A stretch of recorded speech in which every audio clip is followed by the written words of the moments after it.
cadet champion for sprinting, and she's gone on from strength to strength ever since then, and now she's got the World Championship, not only for the sprint but also for the 500-metre event as well.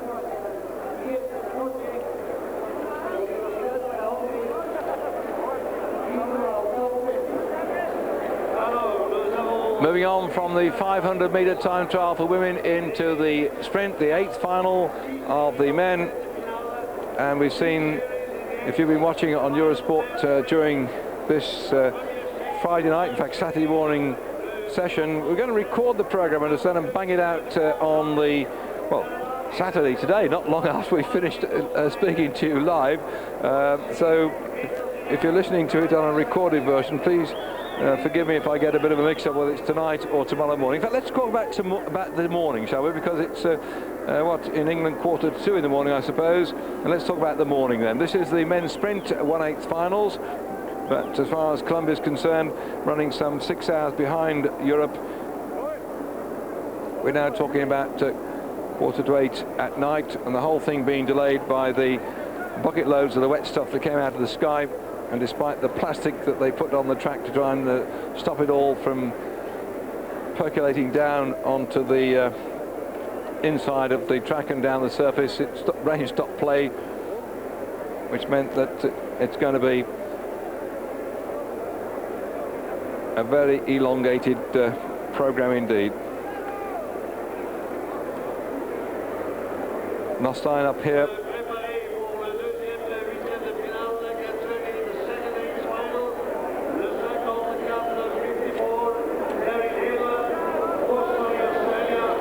Against Curt Harnett. Well, Harnett, having broken that world record, had a bit of a fright when Fiedler outfoxed him, but eventually got relegated to second place. Against Nothstein, who had to come back through the repechage. So Marty, who is the defending world sprint champion at the front here, the American against the Canadian. They know each other well. They've been not only racing at world level, they've also been off on the Kirin circuit into Japan.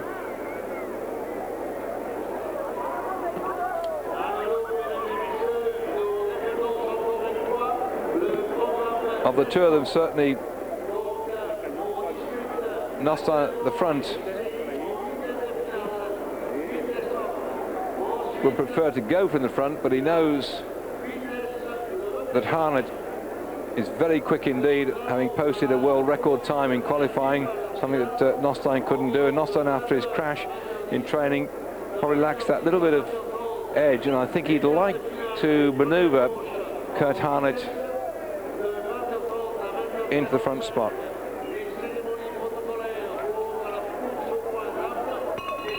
On the bell, 1 lap to go, and they're keeping rolling. None of your standstill stuff here whatsoever in this, the 8th final, and as I rather thought, Harnett just went thundering past the American, and there's no doubt about it, Harnett is showing his sheer speed, which gave him the world record in the 200-metre qualifying round, and he goes straight through then, which means that once again Marty Nothstein has to come back to the repechage if he can make it, because of the heats we're going to see now, or the 8th finals. There are 6 of them. Well, they're great mates there, and Nothstein recognises that Harnett undoubtedly at the moment is really the man to beat. The man from Thunder Bay in Canada is almost unstoppable, so I think Nothstein probably said, OK, sunshine, get on with it, and I'll have to come back to the repechage yet again, because of the 6 8th finals you're going to see now, the 6 losers will be put into 2 repechage of 3 riders in each. So again, Marty Nothstein may come back through that one as well. Just put the old matchsticks in your eyelids and keep your eyes open and stay awake, and you might see it later on. I'm just looking to see on the program. It's yeah, we have the award ceremony after this, and then we're riding the bird and the sky keeps flying and the pictures keep being boomed out across Europe. We should have the repechages. So Marty Nothstein might yet find his way through into the quarter-final as we move on into the next round.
Darryn Hill leading off at the moment.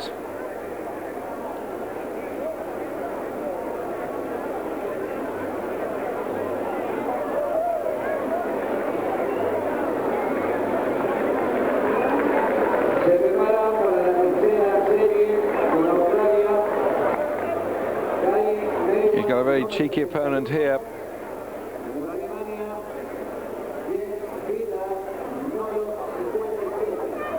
Paul Swift been showing a lot of track craft throughout the whole of the proceedings so far, and to followers of the sport, we'll see really. I won't say obviously a new name here, but it's been racing a lot in the States, but hasn't quite come up to this level at world class. But on the front, Hill's going to try and get rid of this very crafty American by opening up a suitable gap here, and he's going to try this one and get away from him. Indeed, can he do it? Swift has left a big gap. That's it. It looks like it's all over and done. But look at Hill playing with his man now. You've got to be very careful indeed there, because we've seen this American drop down inside and he's caught previous rider napping on the line. He's come through quick towards the back end, but he's not going to catch Hill at the moment. Hill goes across the line in 10.389, showing his supreme speed there, just under 70 kilometres per hour. That's about 36 miles an hour for the Australian Darryn Hill. Finished in second spot last year in the Sprint Championship of the World, looking to try and get the gold medal this year. Giving the American no leeway at all.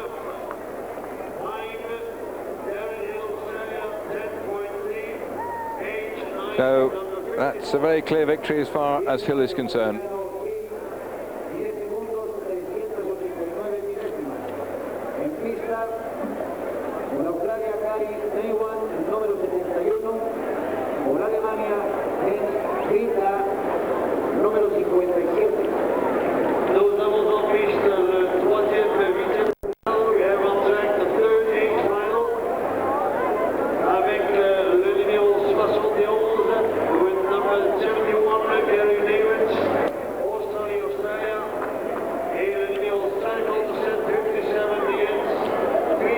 Fiedler, who finds himself in a, I suppose, a position of having to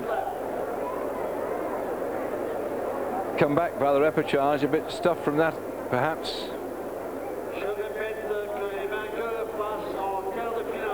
Is at the bottom of the track.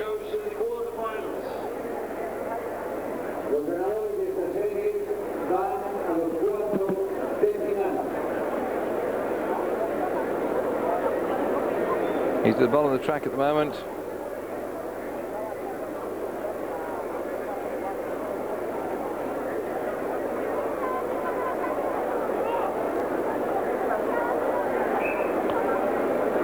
And leads off.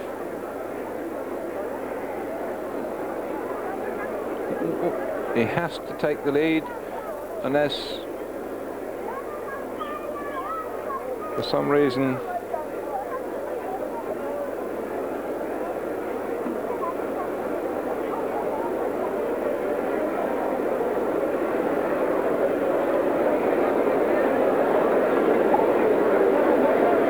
Australian wants to go past him, but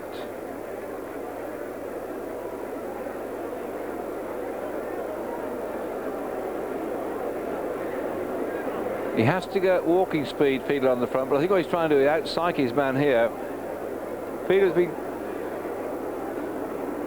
working his way through. He had to go to repecharges to come back through on 2 occasions. He's been struggling to try and get through.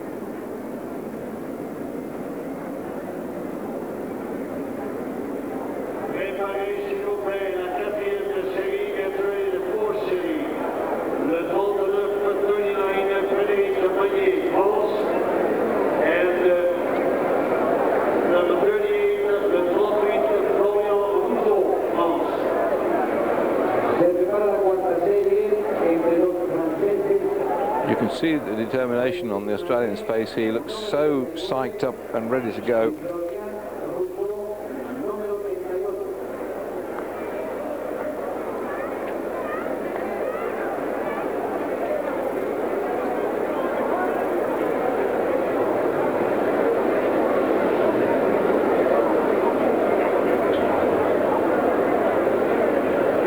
Neiwand, who didn't take part in the World Championship last year, trailing in second spot at the moment. I seem to remember he bashed his knee or got some problem or something.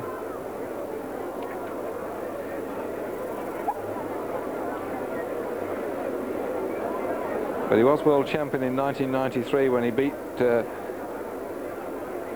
Michael Hubner, and if looks could kill on that occasion, those two looked at each other like World War III.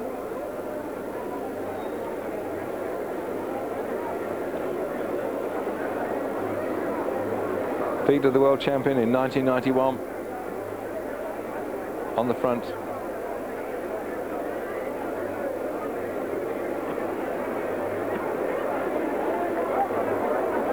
They're going to use all the track they can. They're going to psych each other out. Fiedler is in a difficult position here at the moment because he knows the speed of Neiwand behind him. He's looking over his shoulder. He's got to stay down the bottom of the track now and try and stay inside that red line so that Neiwand can't come inside him. He's held the line nicely now. Neiwand's looking for a gap to come in through, but he can't find it yet. He has to go round the outside. He's got to go the longest way. And now down the finishing straight, can he get past the German on the line? And he does it. Oh, and he even takes his hand off the handlebars to show how quick he is, and he nearly went up the banking and on to the banners surrounding the track, but that was sheer speed par excellence, or whatever is the Australian equivalent of that.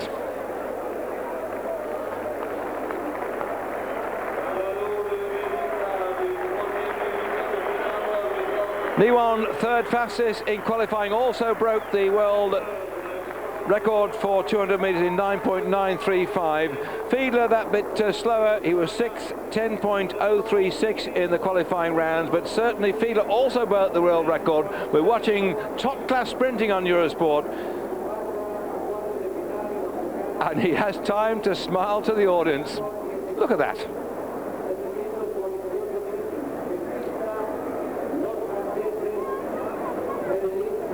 It was clean, it was quick. And for the supporters of the Australian sprinters, it was very, very good indeed. Thank you, ma'am. Good on you, sport. I'll have a midi, or whatever. Yeah, schooners and middies, I think they were when I was out there, whatever the beer came in.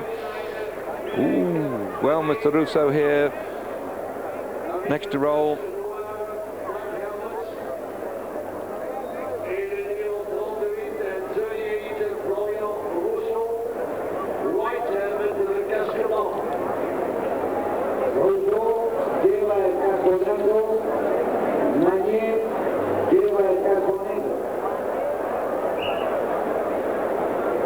Interesting contrast between these two French sprinters now,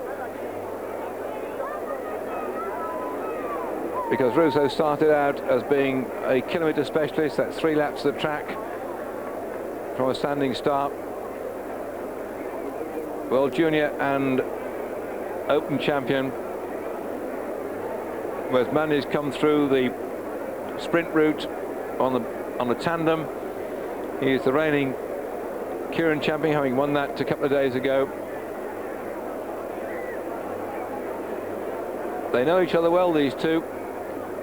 And when Rousseau turned more to true sprinting rather than to kilometre riding, these two have met and know each other's tactics very well indeed. And I'm sure what Magne is going to try and do here, I would have thought, is to keep it fairly slow to stop Rousseau winding the speed up and going too quickly. We might see a standstill. Let's see what happens.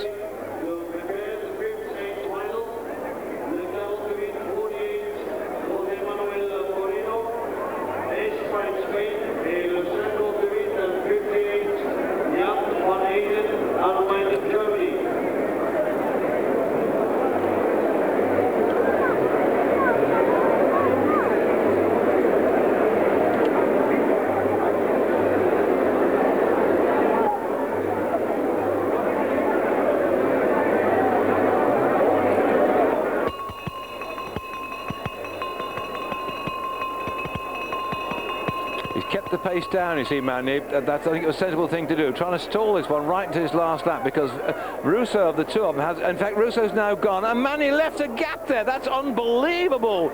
He just had a moment of indecision, and Rousseau opened the gap up, and Magne really could have done with a better toe than this one. And the pure sprinter now is going to have a difficulty to come past on the line, but he's done it. He's done it. The explosive action then from Magne so came through to get him over the top of Rousseau and take that one, but I thought he left it a bit too late. But the way in which, I don't know if you saw on Eurosport our coverage of the Kieran race, but he came actually from, it must have been almost what we see now, into the final banking. He was nowhere, but about fourth back from the front, and he went past the rest like they were absolutely glued to the track surface. As my French commentator friends say, scotched to the track. Well, he wasn't scotched to the track at all. He came thundering past in the Kieran, and he's done it just that again in the 8th finals here of the sprint, to go through with Harnett, Hill and Neiwand.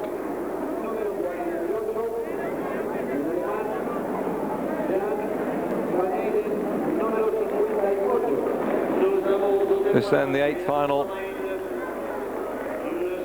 6 pairs of riders.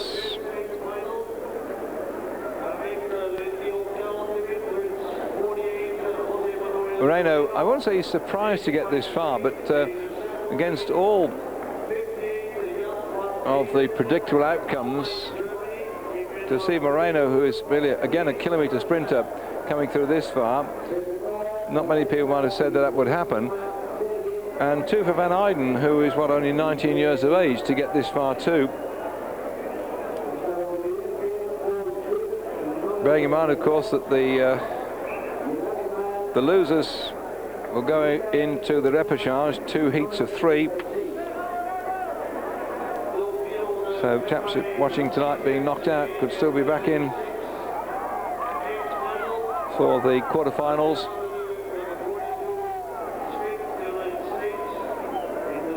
Moreno, both Olympic and world kilometre champion.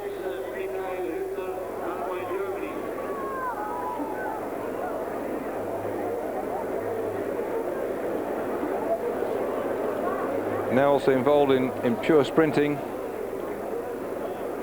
and up against this reigning or ex-junior champion, it was last year's junior champion of the world as a kilometre rider, Jan van Eijden, who also finished 2nd in the junior sprint championship as well. So precocious talent, and he's been riding very cheekily so far.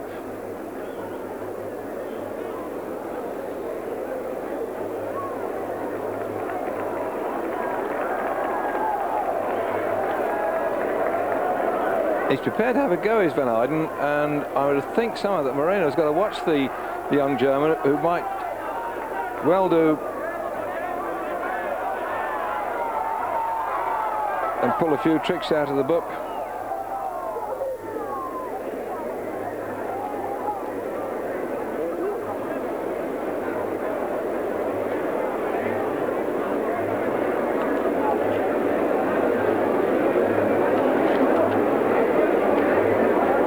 Still in the lead.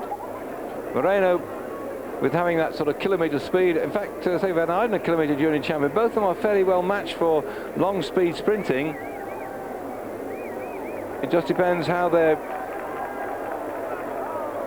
responding to the pressure of the competition so far. Van Eijden rode Nothstein all over the track and got warned for his behaviour, so he's... Whoa! Moreno tried to jump, his back wheel flicked, and Van Eijden has missed it, and Moreno's gone. Great surge of speed from the Spaniard, and the German rider has got to come back at him now, and he does so as they enter the finishing straight, but still Moreno has the edge on his legs, and on the line he gets it by half a wheel.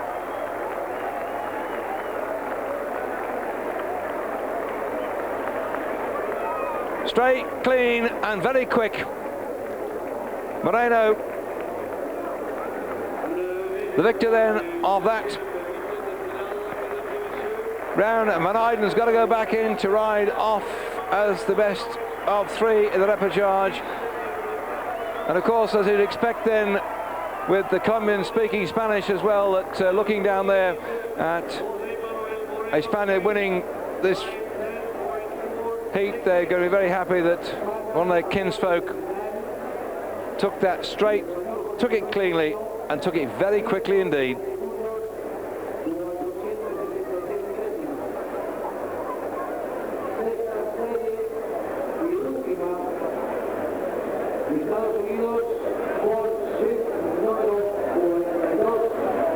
I said cleanly, they absolutely nearly touched elbows then, but nothing vicious about that. Just riding a bike at some 40 plus miles an hour. Being very difficult indeed.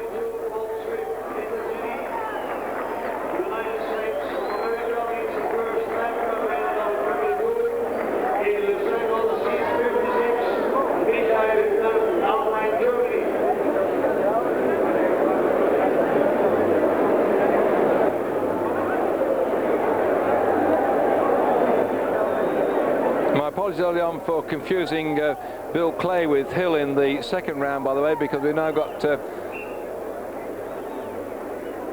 Swift on the line.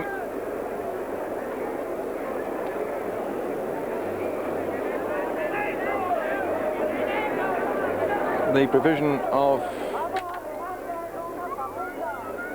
the relevant bits of paper being somewhat slower than one would prefer, and my apologies for confusing Paul Swift of the US of A with his teammate Bill Clay, who came straight through into these rounds, whereas Paul Swift had to fight his way back through the repechage.